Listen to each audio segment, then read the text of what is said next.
السلام عليكم ورحمة الله وبركاته. الحمد لله رب العالمين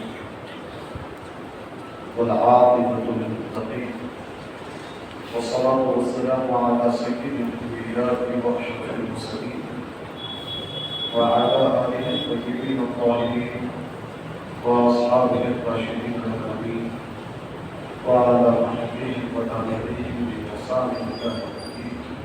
وأشهد أن لا إله إلا الله وحده لا شريك له وأشهد أن سيدنا ونبينا ومولانا محمدا عبده ورسوله. أما بعد فأعوذ بالله من الشيطان الرجيم. بسم الله الرحمن الرحيم. لقد كان لكم في رسول الله أسوة حسنة لمن كان يرجو الله واليوم الآخر وذكر الله كثيرا. صدق الله العظيم وبلغنا رسوله النبي الأمين الكريم ونحن على ذلك لمن الشاهدين والشاكرين والحمد لله رب العالمين. وقال تعالى إجلالا وإكراما في شأن حبيبه إن الله وملائكته يصلون على النبي يا أيها الذين آمنوا صلوا عليه وسلموا تسليما. اللهم صل وسلم وزد وبارك على سيدنا وسندنا وشفيعنا وحبيبنا ومولانا محمد بن الجود والكرم وعلى آله وصحبه أجمعين في كل لمحة ونفس في عدد كل أعظم ذلك. یقینا تحقیق کے تمہارے لیے رسول اکرم صلی اللہ علیہ وسلم کی حیات طیبہ میں بہترین نمونہ اس آدمی کے لیے جو اللہ سے امید رکھتا ہے اور آخرت کے دن کا خوف رکھتا ہے اور اللہ کا کثرت سے ذکر کرتا ہے. حاضرین محترم، اس آیت مبارکہ کی تلاوت کا میں نے شرف حاصل کیا ہے تو اس کا ایک آسان سا ترجمہ آپ نے سماعت فرما دیا.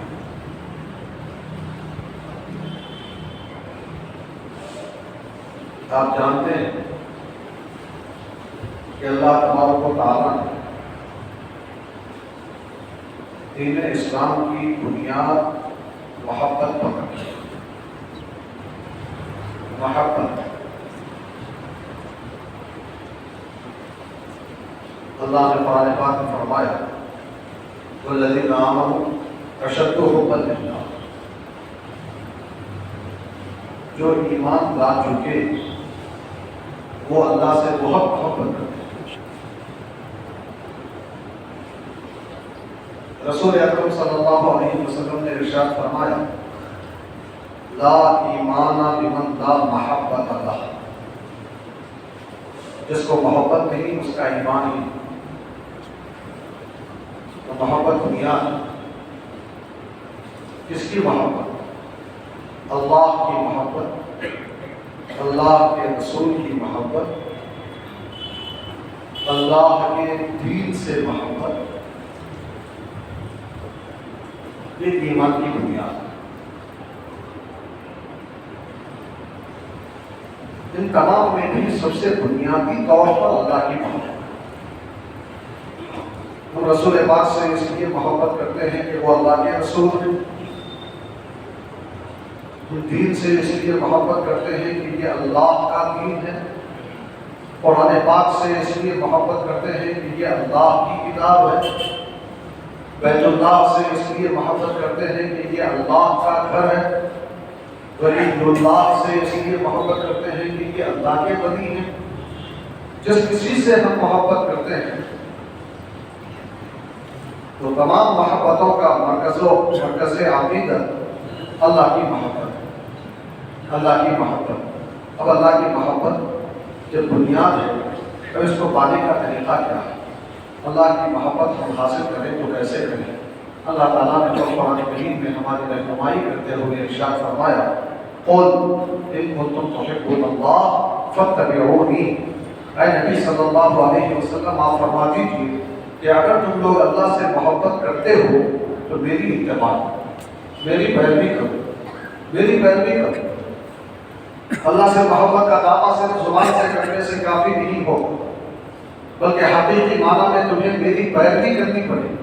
میں نماز پڑھتا ہوں تم بھی نماز پڑھو، میں روزہ رکھتا ہوں تم بھی روزہ رکھو، میں اعمال خیر خیرات کرتا ہوں تم بھی زکوٰۃ ادا کیا کرو، خیر خیرات کیا کرو، میں بڑوں کے ساتھ تعظیم کا معاملہ کرتا ہوں تم بھی بڑوں کی عزت کرو، میں چھوٹوں پر شفقت کیا کرتا ہوں تم بھی چھوٹوں پر شفقت کیا کرو، میں پڑوسیوں کا حق ادا کرتا ہوں تم بھی اپنے ہمسایوں کا حق ادا کرو، میں کاروبار کرتا ہوں تو کبھی کسی کو دھوکہ نہیں دیتا، کبھی کسی کے ساتھ خیانت نہیں کرتا، تم بھی کاروبار میں کبھی کسی کو دھوکہ نہ دیا کرو، خیانت نہ کرو، زندگی میں کبھی جھوٹ مت بولو اس لیے کہ میں جھوٹ نہیں بولتا، غلط کام مت کرو اس لیے کہ میں غلط کام نہیں کرتا، میری اتباع، میری پیروی کرو۔ اگر تمہیں اللہ سے محبت کا دعویٰ ہے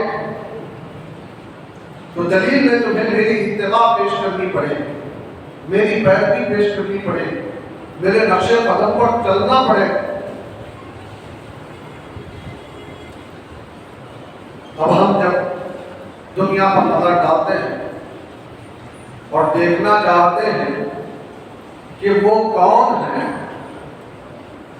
جو امت میں رسول کریم کی کمال درجہ اتباع کرتے ہیں، سرکار کی کمال بہو پیروی کرتے ہیں، تو ہم پاتے ہیں سب سے پہلے صحابہ کرام، صحابہ کرام کے بعد تابعین کے بعد تبع تابعین، تبع تابعین کے بعد اولیاء کاملین۔ ہم مومنین کوشش کرتے ہیں سرکار کی پیروی کرنے کی، کما حقہ پیروی کر نہیں پاتے، ہم سے کوتاہیاں ہو جاتی ہیں، غلطیاں ہم سے ہو جاتی ہیں، مگر حقیقی معنی میں اولیاء کاملین، نبی پاک کی کامل اتباع کرنے والے، اللہ کی محبت میں پورے اترتے ہیں۔ حضرت بندہ نواز، حضرت شیخ دکن، حضرت طیب براہنہ، حضرت خلیفۃ الرحمان، حضرت غریب نواز، حضرت پیران پیر غوث اعظم دستگیر اور بے شمار اولیاء جو روئے زمین پر پھیلے ہوئے ہیں، یہ رسول کریم کی کامل اتباع اور پیروی کرنے والے۔ اب سب اولیاء کرام کی زندگیوں کا احاطہ کرنا اس مختصر سے وقت میں ناممکن ہے۔ میں صرف ایک ولی کامل جسے آپ ہند الولی کے نام سے جانتے ہیں، خواجہ خواجگان حضرت پیر حسن معین الدین سنجری یا سجسی رحمۃ اللہ تعالیٰ کی زندگی مبارک میں رسول کریم کی کامل پیروی کا ایک دو نمونہ پیش کرتا ہوا اپنی گفتگو کو سمیٹ لینے کی کوشش کروں۔ ہم دیکھتے ہیں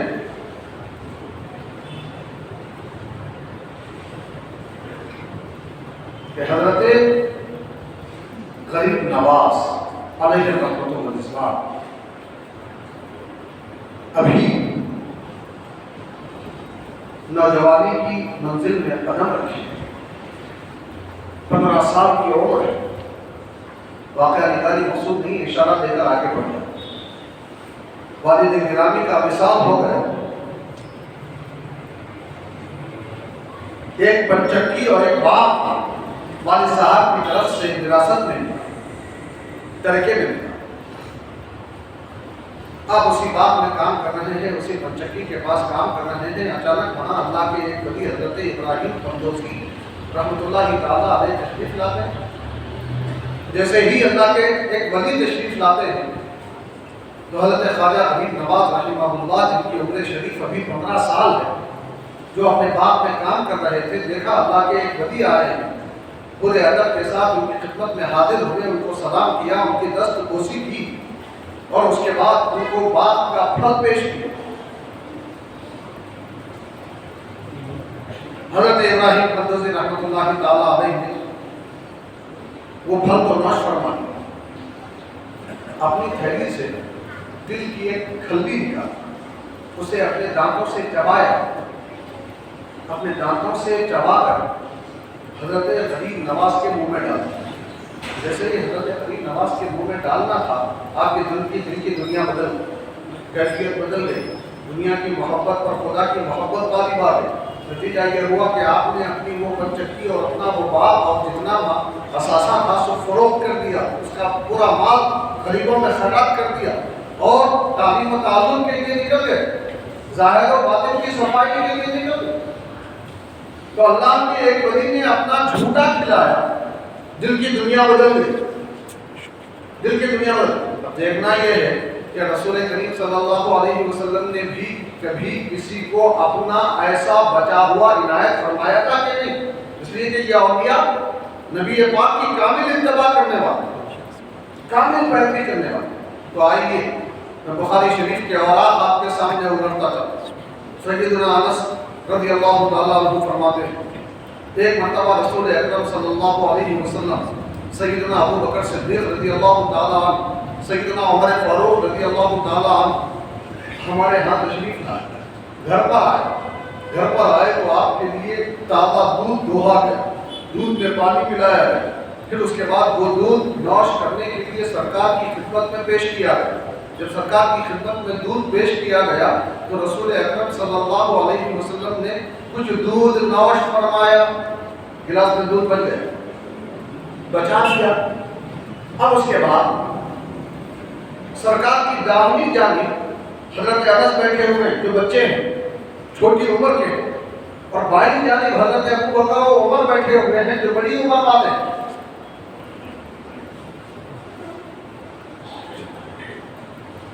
سرکار کا طریقہ مبارک یہ ہوتا تھا، الیمین فالیمین، سیدھے ہاتھ والا زیادہ حقدار، بائیں ہاتھ والے بات میں ہر معاملے سب سے پہلے سیدھے ہاتھ۔ نماز کے لیے مسجد کو آتے ہیں آپ، امام کے سیدھی جانب والوں کا ثواب زیادہ، جو سیدھے ہاتھ والا، سیدھا ہاتھ، یہ یمین ہے، یمین جمن سے بنا ہے، جمن کا معنی ہے برکت والا، سیدھا حصہ برکت والا ہوتا ہے، تو سیدھے جانب والوں کا زیادہ حق ہوتا ہے۔ مگر سیدھے جانب سے چھوٹے بچے اور بڑی جانب بڑی عمر کے بزرگ ہیں، جو رسول پاک صلی اللہ علیہ وسلم اگر چاہتے تو سیدھا اپنا بچا ہوا دودھ اٹھا کر بڑے لوگوں کو دے دیتے، تو چھوٹے بچے اعتراض تو نہ کرتے، مگر رسول پاک صلی اللہ علیہ وسلم کا طریقہ مبارک تھا۔ سرکار کبھی ناانصافی سے کام لینے والے نہیں، چونکہ سیدھے ہاتھ والے کا حق ہے اس لیے پہلے اسے حق دینا ہے، مگر چونکہ بائیں ہاتھ پر بڑے بزرگ بیٹھے ہوئے ہیں ان کو دیا جانا بظاہر مناسب نظر آ رہا ہے، تو رسول پاک صلی اللہ علیہ وسلم پہلے سیدھے ہاتھ والے بچے سے پوچھتے ہیں، بیٹا کیا تم اجازت دیتے ہو کہ میرا بچا ہوا دودھ تمہارے بجائے پہلے ان کو دے دو؟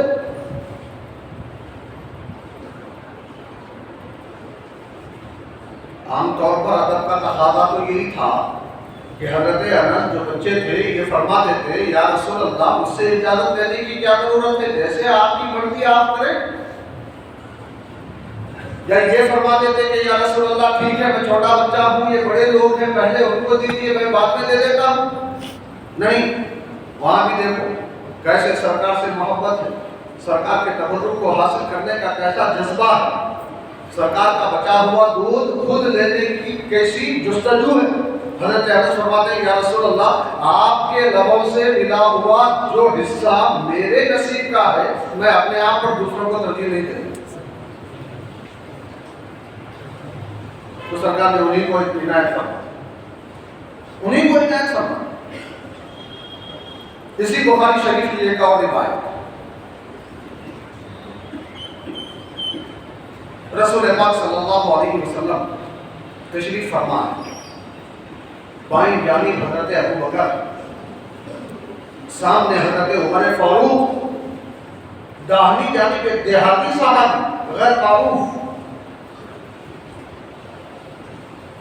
سرکار کو دودھ پیش کیا، سرکار نے دودھ نوش فرمایا. حضرت عمر نے اندازہ لگا لیا کہ سرکار سیدھے ہاتھ والے کو دیں گے، کیونکہ پہلے سے تجربہ ہو چکا تھا. اب سیدھے ہاتھ میں جو بیٹھے ہیں وہ تو دیہاتی غیر معروف ہیں، اگر ان کو نہ بھی دیا جائے تو ان کو برا ماننے والے نہیں. یہ سوچ کر حضرت عمر فاروق عرض کرتے ہیں کہ یا رسول اللہ ابو بکر ادھر ہے، ابو بکر ادھر ہے. سرکار نے فرمایا ہاں ابو بکر ادھر ضرور ہیں، مگر پہلے ہاتھ سیدھے ہاتھ والے کا ہے. دیہاتی صحابی کو سرکار نے دیا. تمہیں یہ بتانا چاہتا ہوں سرکار چاہتے تو پورا دودھ گلاس کا خود نوش فرما جاتے اور پھر گھر والوں سے کہتے کہ میرے ساتھ بھی کچھ لوگ ہیں ان کے لیے الگ سے دودھ لاؤ، مگر نہیں، سرکار نے لایا ہوا دودھ پورا کا پورا نوش نہیں فرما دیا، کیونکہ سرکار جانتے تھے کہ اس زمانے میں غربت تھی. صحابہ کرام کے گھروں میں کئی دنوں تک فاقہ ہوتا. میں آپ کو بتاؤں ابھی بخاری شریف 4 دن پہلے میں پڑھا رہا تھا، آنکھوں میں آنسو آ گئے. سیدنا عائشہ صدیقہ رضی اللہ تعالیٰ عنہ اپنے بھانجے سے فرماتی ہیں بیٹا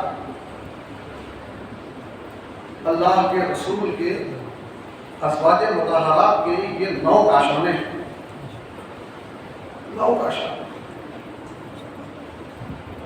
اور حقیقت یہ ہے کہ کبھی ہم ایک چاند دیکھتے ہیں، کبھی 2 چاند دیکھتے ہیں، کبھی 3 چاند دیکھ لیتے ہیں، پھر 3 مہینے گزر جاتے ہیں اس حال میں کہ ہمارے گھروں میں چولہا نہیں جلتا.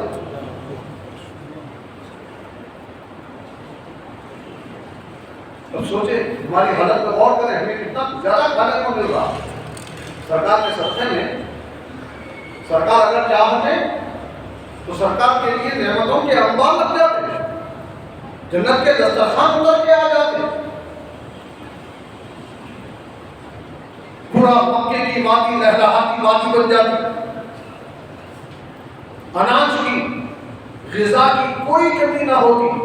مگر حقیقت یہ ہے جیسے میں بارہا کہہ چکا ہوں سرکار نے یہ جو فقیری اختیار فرمائی خود فرمایا الفقر فخری، یہ فقیری میرا فخر ہے، اس لیے کہ یہ مجبوری نہیں اختیاری ہے.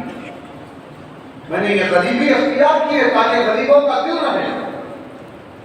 اگر میں امیری اختیار کر لیتا میرے دسترخوان پر انواع و اقسام کے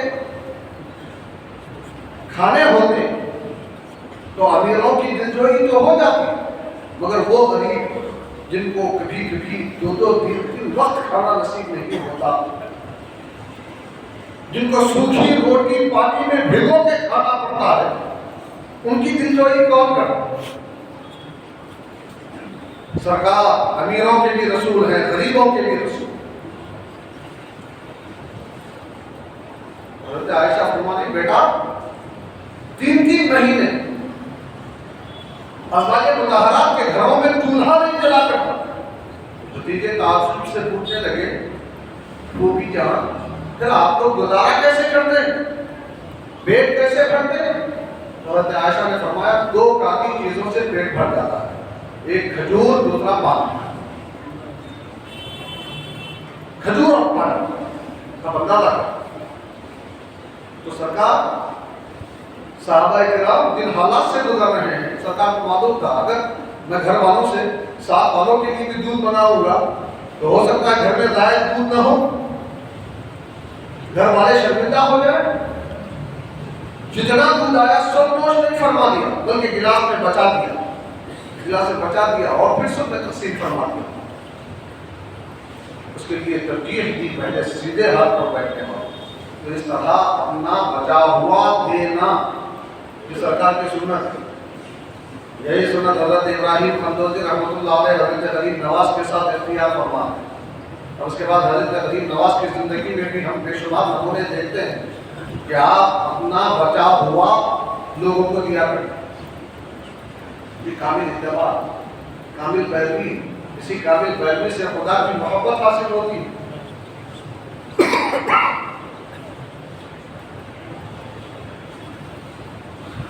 اور ایک مشہور واقعے کی طرف آپ کے ذہن کو متوجہ کرو.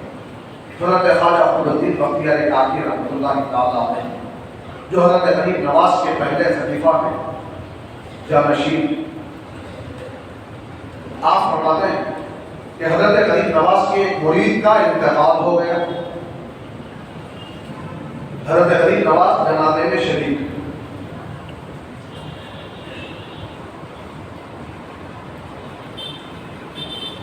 یہ بزرگوں کا طریقہ ہے کہ بزرگ اپنے چاہنے والے، اپنے ماننے والے، اپنے سے عقیدت رکھنے والوں کی دنیا کا بھی خیال رکھتے ہیں، آخرت کا زیادہ. اور نماز جنازہ پہلا مرحلہ ہے آخرت کے منزل کا.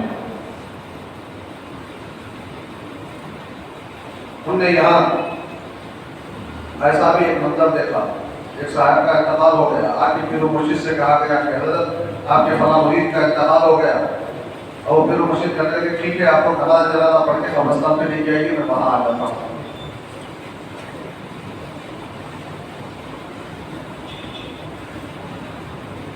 کہ اللہ والوں کا فرشتہ حضرت غریب نواز نماز جنازہ میں شریک، بالکل اسی طرح جس طرح رسول اکرم صلی اللہ علیہ وسلم اپنے صحابہ کرام کے جنازوں میں شریک رہا کرتے تھے، نماز جنازہ پڑھاتے تھے، ان کے لیے دعائیں کرتے تھے. حضرت غریب نواز بھی مرید کے جنازے میں شریک، نماز جنازہ پڑھائی.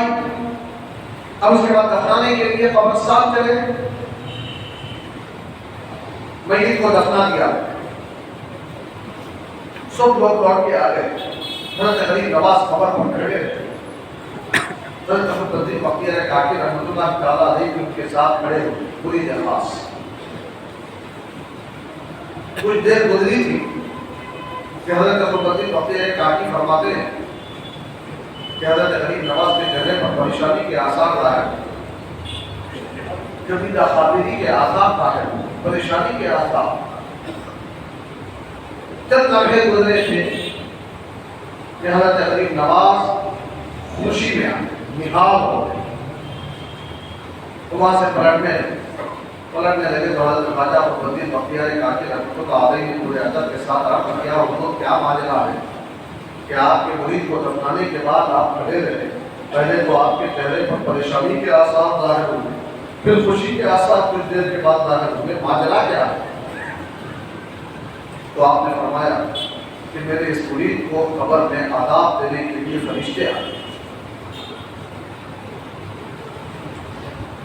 میں نے فرشتوں سے کہا کہ یہ میرا مرید ہے، اسے عذاب نہ دو.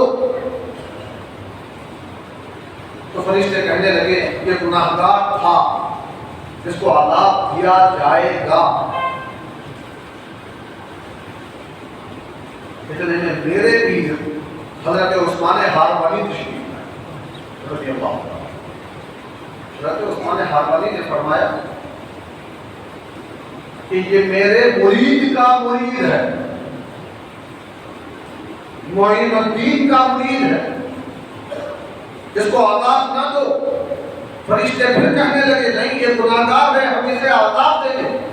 تو غیب سے آواز آئی ہے فرشتوں یہ عثمان ہارونی کے مرید کا مرید ہے اور وہ سفارش کر رہے ہیں عذاب مت دو.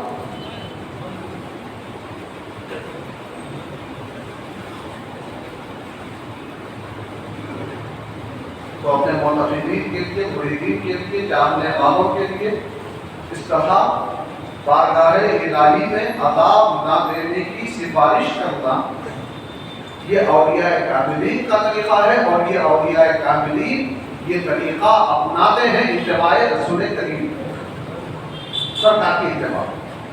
بہت سارے صحابہ کرام کے لیے سرکار نے دعا فرمائی، واقعات تو بہت ہو جائیں گے، میں ایک واقعے کی طرف اشارہ کروں. بخاری شریف کی روایت، مسجد نبوی میں خاتون صفائی کیا کرتی تھی، جھاڑو دیا کرتی.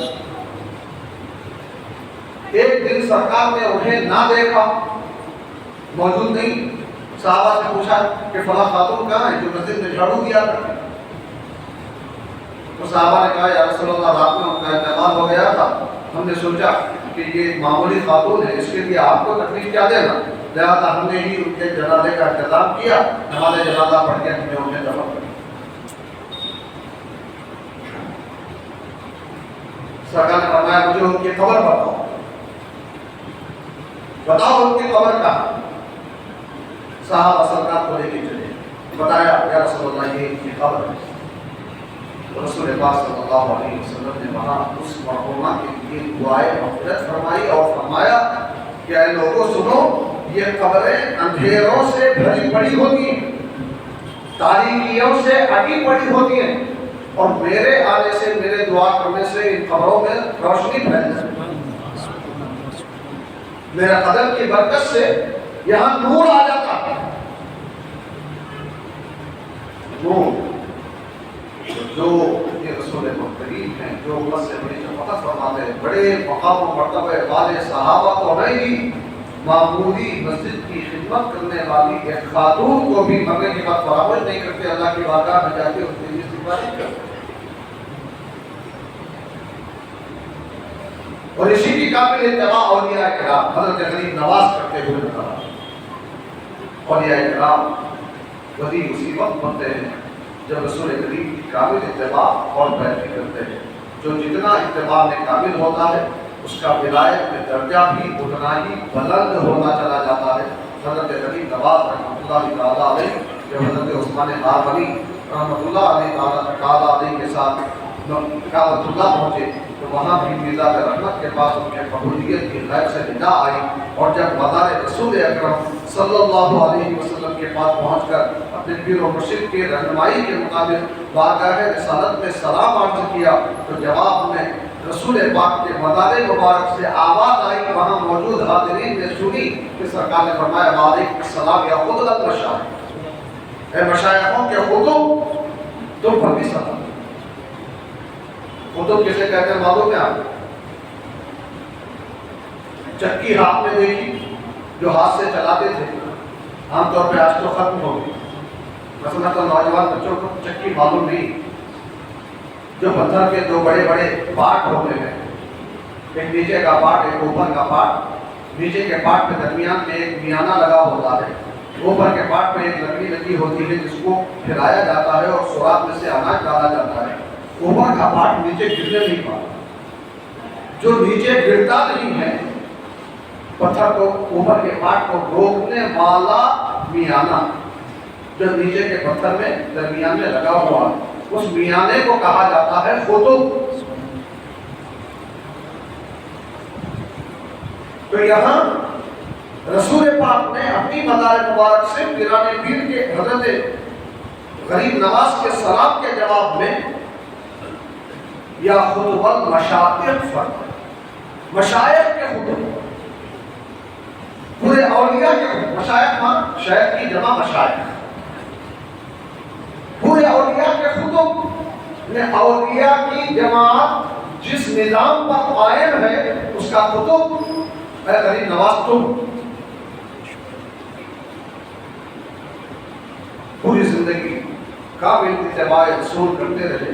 قابل اتباع رسول اس لیے کہ اللہ کا خوف بھی رکھتے تھے، آخرت کا خوف بھی رکھتے تھے، کثرت سے ذکر بھی کرتے تھے، اسی لیے اللہ تعالیٰ نے قرآن پاک میں فرمایا لقد کان لکم فی رسول اللہ اسوۃ حسنہ، یقیناً اللہ کے رسول کی زندگی میں تمہارے لیے بہترین نمونہ ہے۔ کس کے لیے نمونہ ہے؟ فرمایا لمن کان یرجو اللہ والیوم الآخر، اس آدمی کے لیے جو اللہ سے امید بھی رکھتا ہے اور آخرت کا خوف بھی رکھتا ہے، وذکر اللہ کثیرا، اور اللہ کا کثرت سے ذکر بھی کرتا رہتا ہے۔ تو حضرت غریب نواز اللہ کا بہت کثرت سے ذکر کرنے والے، آخرت کا خوف رکھنے والے، اللہ سے امید رکھنے والے، سرکار کی کامل اتباع اور پیروی کرنے والے، انتہا درجہ اتنا محبت کے سمندر میں غرق ہو گئے تھے کہ آپ کے وصال کے بعد آپ کی پیشانی پر لکھا ہوا پایا گیا کہ ھذا حبیب اللہ مات فی حب اللہ، یہ اللہ کا حبیب ہے جو اللہ کی محبت ہی میں دنیا سے پردہ کر گیا۔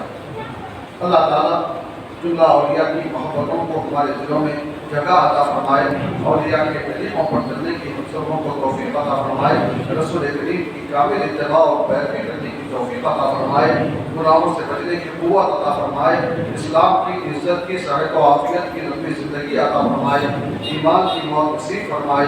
وصلی اللہ وسلم علی خیر خلقہ سیدنا محمد و آلہ وصحبہ اجمعین، والحمد للہ رب العالمین۔